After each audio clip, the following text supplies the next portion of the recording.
and that way you're able to get referrals from all across the county and anybody that needs it, instead of just having kind of one, one vantage point or one door.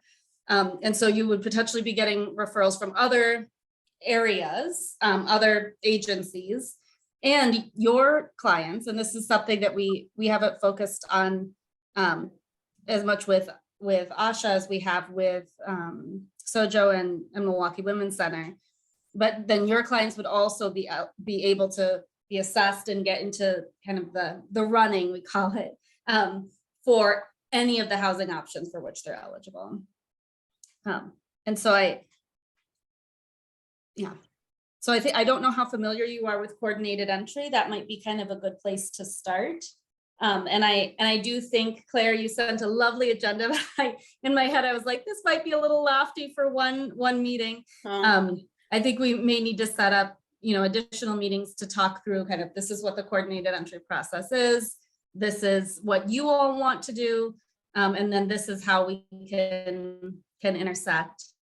Yeah. And I have a meeting tomorrow with the second DV bonus project. So to what extent we can kind of join forces in that, I think would be helpful.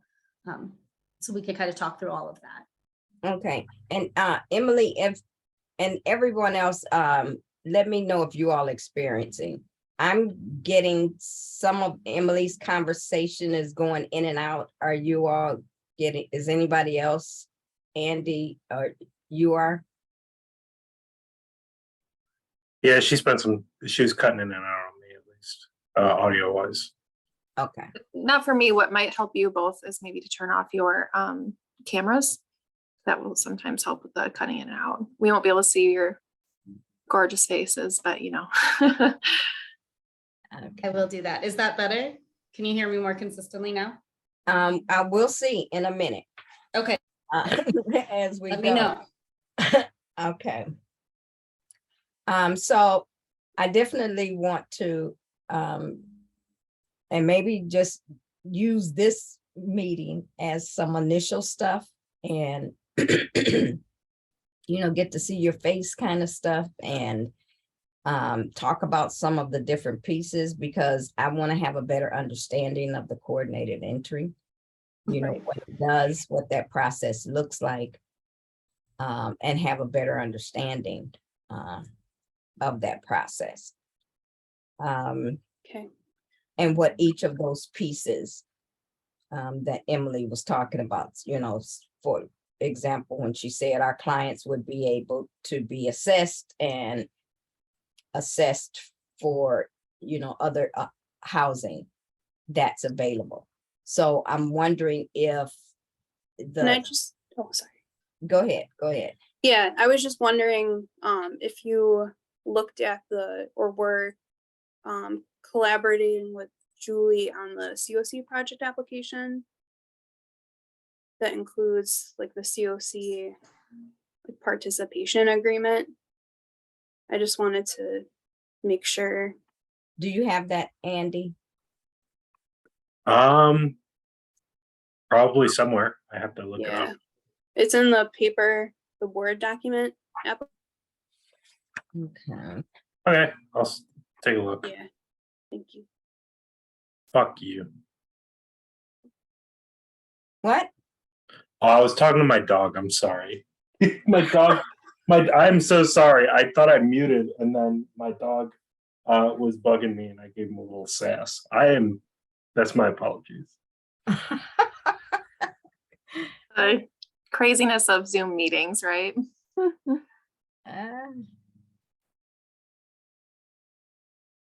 Let's. Okay. I've only got a piece of something, Andy. Okay. It's just something I was thinking of. I just want to make sure Okay. that the content of it was reaching everybody involved. So. Okay, I'll take a deeper, and I think a lot of things, we probably have 5 grants going out. And yeah, it's that time of year. And it clashed with Julie was gone a week, then Sarah was gone a week, then so documents that, because everything came up so fast, you know, and kind of, and I know for a lot of people, they were doing things before their kids went back to school. You know, school was getting ready, the last hoorahs for the summer, I guess. For sure. So, well, I would really like to have a conversation about those nuances Sure. of what things, processes and what things will look like.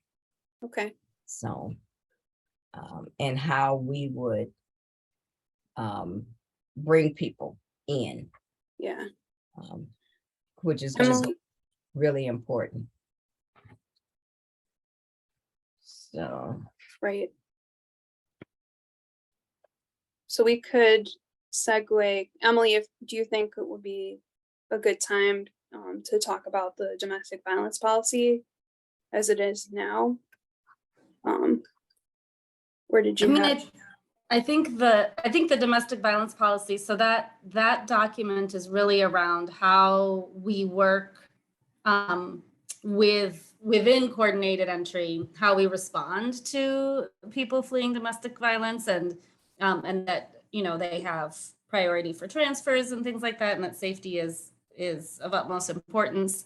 But I think that these two new projects will actually require eventually, and we'll have to talk about kind of timelines. This is why I was anxious for this meeting as soon as I knew we got these, because I knew how much lead time work there was to getting this going. But that eventually I think we'd want our own kind of prioritization list, just like we have for youth specific projects, veteran specific projects, family specific projects. So that takes a decent amount of deliberation. But I could talk about what coordinated entry is and kind of how we move people through the system. I have a really brief PowerPoint that I have given like as just an introduction, but you're probably wanting something that's a little bit more in depth. We have a whole policy procedure manual that I think, Claire, did you put that in the chat? Yes, that's linked in the That's chat.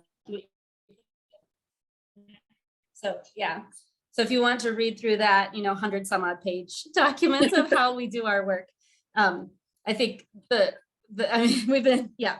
So HUD is pretty specific about what we have to do, and then leaves a decent amount of gray area too, where we can fill in the blanks. But the gist of it is we have to identify, assess, prioritize, and refer people into housing options, and then accept those referrals without barrier, and to provide supportive services to people. So the goal is that we're able to serve the people that are most in need based off of an objective assessment with subjective kind of input, and that those that are most in need get services first. So how we do kind of that identification and assessment is we can people can be identified through any number of ways. One is that they can call 211, they can go to our InReach site, they can meet with an outreach worker. Our domestic violence shelters identify folks and send assessments in. Hospitals do, our schools do.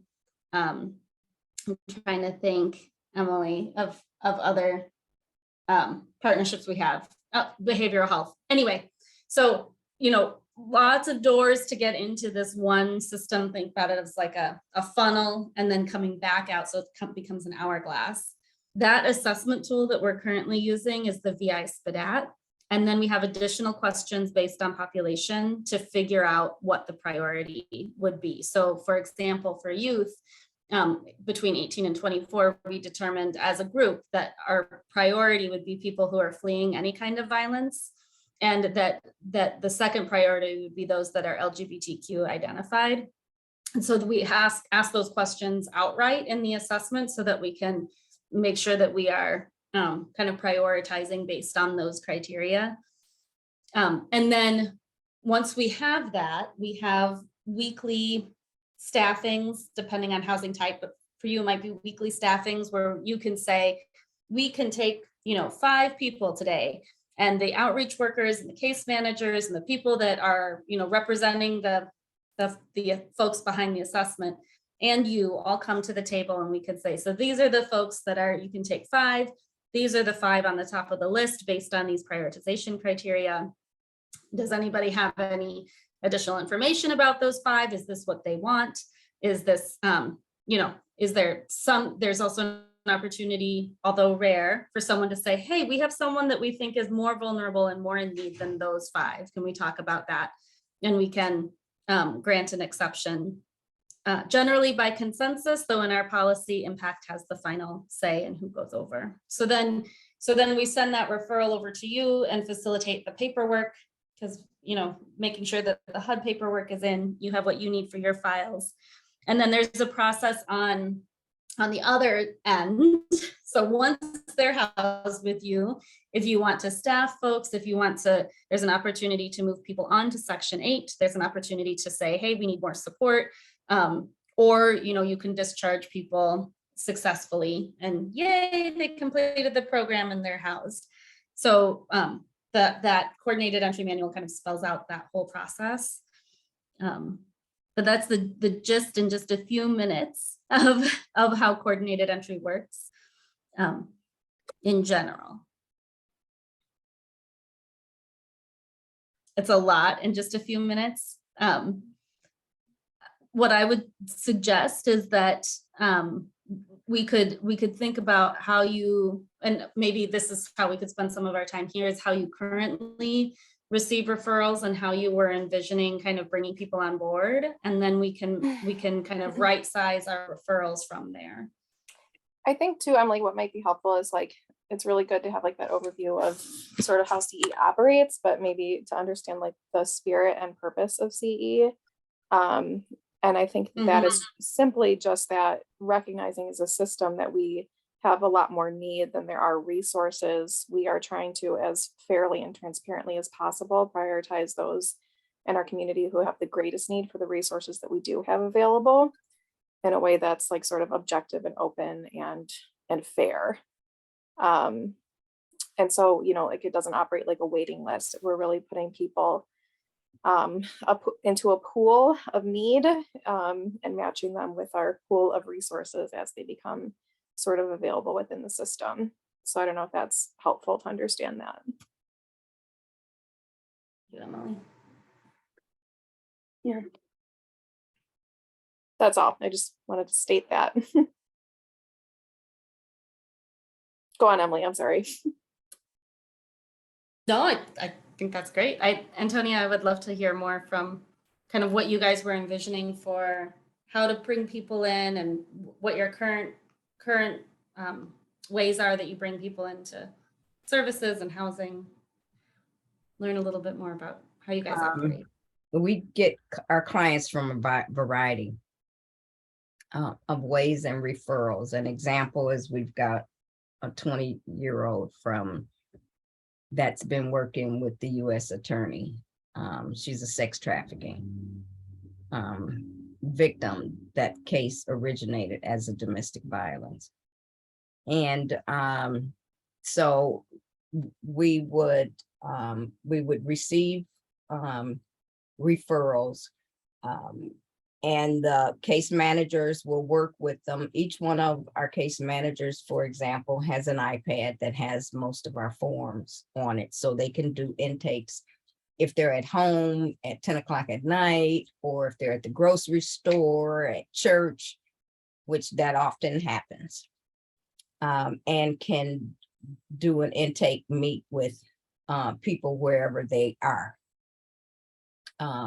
And for those that were after that process, that initial crisis of dealing with them, sometimes we'll get them. We've had, people where they're, find out what their situation is. We've had many people that were living in their cars at that particular time.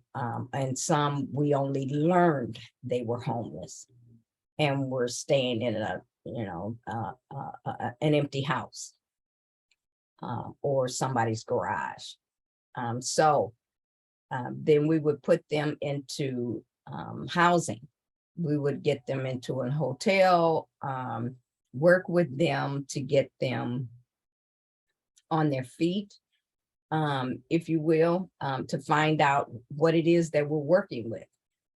What is this person eligible for? Is this individual someone that would qualify for other kinds of benefits, such as, one that we know, for example, is like one we have. This woman was shot 23 times, and she's rent assistance, where she worked 2 jobs, but she can't work 2 jobs anymore because of the physical injuries that she sustained, and she's going to lose her housing. So we're still seeing instances where people are losing their housing, and in the meantime, she's got 3 kids. So we've got to get her off we've got to prevent her from falling to the streets and get her into some kind of housing where we have time to be able to work with her and get her stable, and find out all of her other kinds of needs, if that's mental health services, if she's eligible for disability, what are the things that need to happen? And for many of them, as long as we can get them off the street, then we can be able to do a lot more with them. So they know that they have a house, they know they have a home. So if my thing was similar to what we did before, is if we have these housing available, to be able to put them in housing and working closely with their case manager. And with this project, we have housing people who we're going to work with.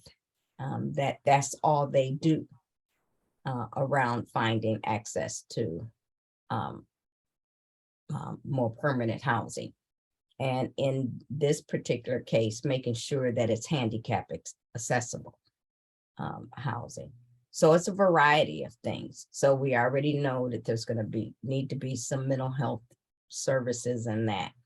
So now, in the past, we have had to have access to housing and put somebody in housing at 11 o'clock, 1 o'clock in the morning. And so the vision for this project was, what if we had access to these private, secured, fully furnished, clean, safer units, that if we have to put somebody in them at 10 o'clock at night or 1 o'clock in the morning, that we advocates have access to these units, and be able to place clients in those units, and naturally begin, the next day getting them some food or whatever, some water on their bodies. For many of them, they appreciate being able to take a bath or give their kids a bath, and have some clean clothes and some food, and then start immediately working on them the next day with assessing what are the needs, what are the things we need to do to help move this individual along. So that's how I envisioned it working. Yeah, that all sounds great. And it sounds like we have a lot of mission alignment with the housing first model. So being able to get someone indoors and then wrap services around them after that. And this is a joint component model, right? Yes. This project is. Yes. And so the TH part is master lease apartments? Yes.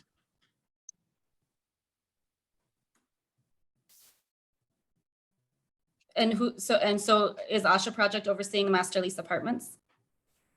Okay, and I'm not sure what your language is. What we did is we have a lease for 12 units. Got it. Okay. And you hold that lease. Yes, Okay. And then who is doing the rapid rehousing portion? So when people move into their own apartment? that is done by the housing person that we have coming. So you also have rapid rehousing dollars. Do you, And maybe, do you have like two pieces? You have like the 12 units master lease, and then you have, Emily, you're going in and out. Hang on, let me turn off my screen. Same, it was same for me. I don't have my camera on. The audio was chopping up on my end too. Okay. okay. So let's see if we can get through this technology. So, Emily- so there Emily, you have, right? you have say that again? I was saying Emily W, because I got Emily Kenny and Emily Whitcomb. Yep, Whitcomb is the city. I work with Claire, and Kenny is the coordinated entry extraordinaire. Okay.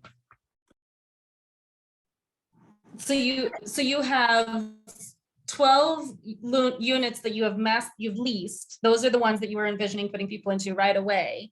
Yes. And then do you also have a pot of money for leasing dollars for the vouchers that people receive once they enter your program? I do not know that. Yes. Yes, Yes, so, we have money set aside for renovation fees. Okay, And so I don't know what that was. Okay. okay, and so your vision, I think, is aligned with what we want as well. What we have to make sure that we're doing is working in coordination so that folks that are going into your master lease, you will get in trouble from HUD if your master lease units don't have people that are high up on the prioritization list and moving into housing. Mhm. And so, so we want to be as nimble as we can be. We have another family project where we've worked with this, and we do a mix of people that have the housing plan because they're at the top of the prioritization list, and people that we acknowledge they're in such. Emily, you're going We in don't and know out. yet. We haven't done the assessment, but because of what we're seeing, let me see if I could switch to phone. Let me see if that'll work. Just a moment. I'm missing stuff and I need to hear what you are saying. Yeah. Here, I found a phone number. I'm gonna call in. Okay. Give me 1 second. While Emily's reconnecting, Claire, Yes. you had mentioned in the application there was a section about coordinated entry. Looking at the most recent revised application submitted, the question that I see was answered was, will your project participate in the COC's coordinated entry process or recipient organization as a victim service provider and uses an alternate CE process that meets HUD's minimum requirements? And we did answer yes to that. yeah, And I'm not the person who did the original application or the revision, but knowing what I know about our org, I would almost think we were answering yes to the second half of that. Not knowing what the alternate CE process, the minimum requirements are for a coordinated entry process. But I think I think Antonia and I's sticking point was that up to this point, we had envisioned it as this is space for Asha to manage for their client base. And so the CE aspect, I guess, has come a bit out of left field, at least on my end. I don't know about Antonia. yeah. I mean, it's been some time, but we did, in our initial meetings about the domestic violence bonus project, when we were soliciting proposals around this time last year, go over like the domestic violence policy with applicants and, you know, explain that requirement of participation in accepting referrals. Yeah, So, you know, we can find a way, I think, sure. knowing And like warm transfers and, you know, again, not knowing what the intent of the Adrienne, if she was here, she would have the original intent, and then Julie would have the intent on the revision. I'm just Yeah. reading the application third hand, I guess. So that was just what my perspective was. okay.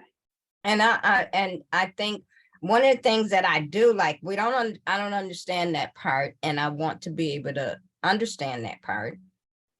So that we are seen as a valued Right. partnership. We bring value to the collaboration, to the coordinated process.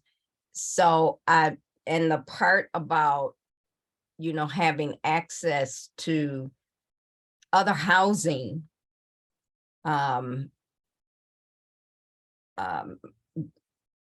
housing programs. I like that piece, and I want to talk about that more. I think I want to better be able to understand the coordinated entry and some of the things that you were just explaining, to make sure that we are on board and on point. So for example, our housing person, we don't have that person in place yet. We have an idea of several people that we know that are in, that are familiar with housing, that are currently, for example, in half-time positions, that are very familiar with the coordinated entry system. So we're looking at those kinds of individuals. We have a field placement that is very from UWM, Peace Building and Sustainability, that newer department. And they were actually part of the statewide housing program, balance of state pieces. So I'm interested in hearing. I'm interested, I want to be able to have another meeting as soon as possible to talk more about this. It's a lot, but it's doable. It's nothing we can't do. It's definitely doable. Absolutely. Yeah.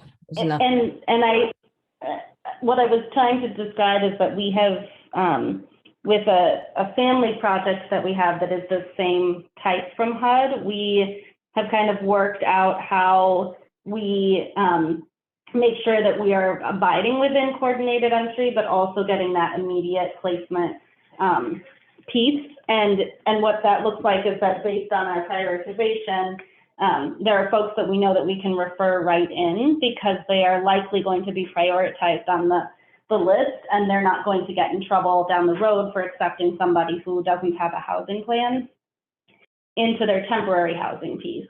And then through our staffing, we confirm what the housing plan is for folks that have come in kind of on that emergency basis. They also accept referrals from us daily on, you know, just kind of our normal process. And then in the housing staffing, we talk through what each of the plans is for the 10 folks that are in their temporary housing program. So it's definitely doable what you've described and what you're envisioning. We just have to make sure that we do it in partnership. And I'm curious to what extent we can do that in partnership with the other bonus grants focused on DB as well. So I agree. I'm glad that you're interested in other meetings, and I wonder if I'm having a meeting with them tomorrow morning. I wonder if we could even have like a regular meeting together to figure out process while you guys, maintain your own kind of project ideals, but that we are able to talk together about what the overall process looks like between our three entities. Absolutely. I would like to do that very much so. Yeah, I haven't heard from everyone I would have liked to, but it looks like 11 to 12 on the first and third Thursday of every month looks good for most everyone. I think we have to meet more often than that. Really? They're getting their money. Yeah, they're getting their money October 1st, I right? know. This is this, but I know that it's hard. I would advocate for biweekly or even weekly until we can get some of these major points nailed down, and then. And even if they're smaller, I mean, even if you Mhm. if you meet with me and Adrian, for example, or Yeah. you even if there's, I want to be able to have, I mean, we're the new kid on the block, and we don't want to make you all look bad.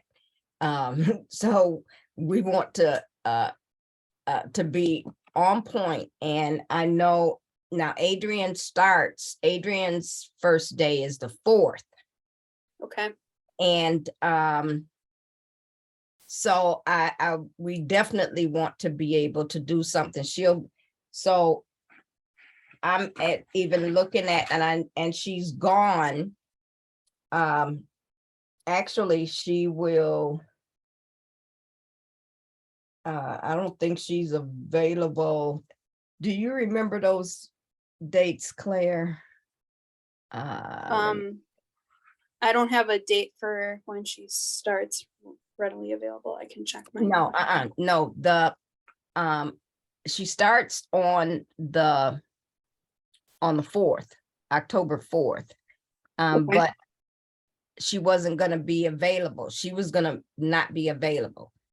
I'm several of those days prior to the 4th. So I think she comes back on the 3rd.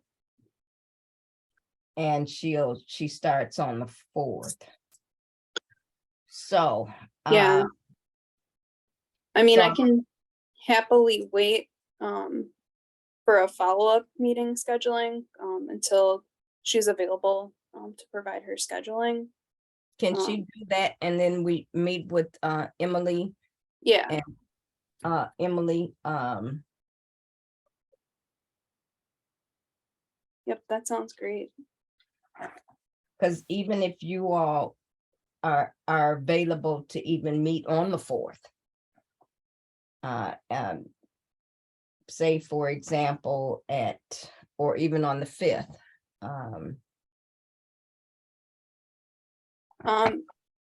Yes, my schedule looks pretty open. Let's see, on the 4th, I'm available like from 9 to 10:30,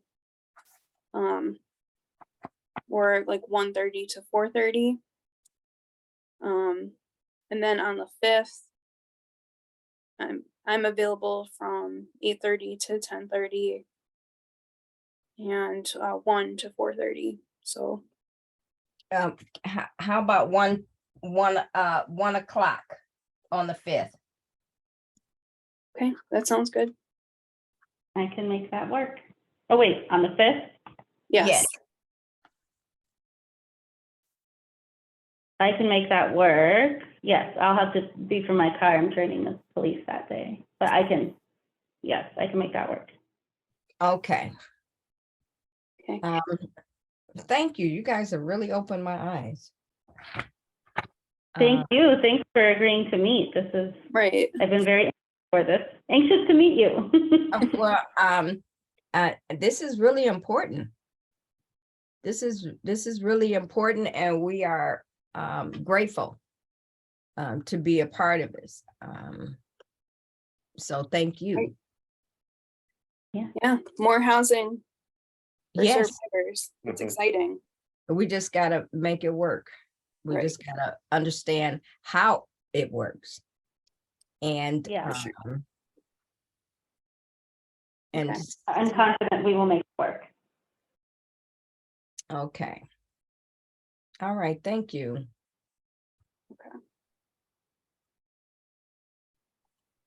All right, so we're looking at, for the next meeting, October 5th at 1 o'clock. Would an hour be enough time? Yes, and I think, can you do an hour and a half? Okay, And and then I can work it out, so it's on a weekly frequency for this smaller group. Every Wednesday, if that's amenable, to everyone as well. Let me see what the other bonus project wants to do. I think this one on the 5th makes sense to, get to know Adrian, but then bringing groups together might be helpful in subsequent meetings. But I'll try to get their schedule tomorrow when we're meeting. okay, Yeah, I was kind of thinking like both could meet concurrently, like a larger group of the staff from both projects. And then like a smaller group for the ASHA project, to get them up to speed. yes, If I that's like that. That makes sense. ideal. Okay, Yeah, thank you. welcome.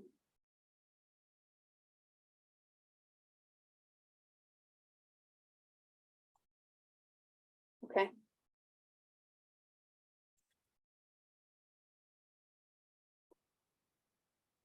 And then any other burning questions? Not for me. I have,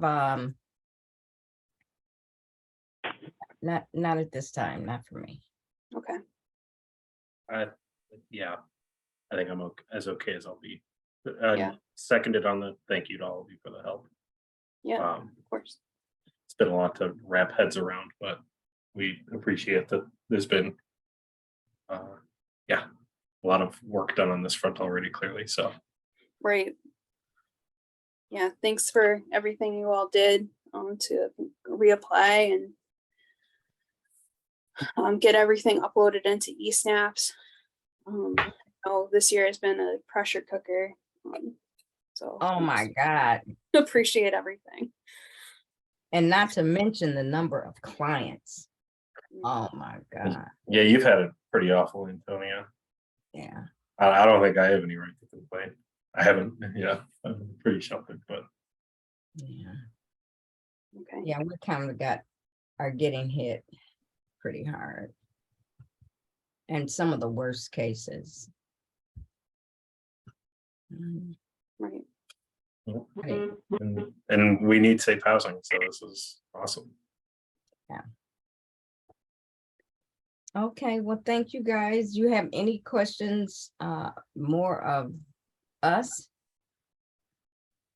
I don't think so at this time. Thank you. Yep. Right. Talk to you guys soon. Thank you, guys. Thanks, Okay. everyone. Thank you. Bye-bye. Bye.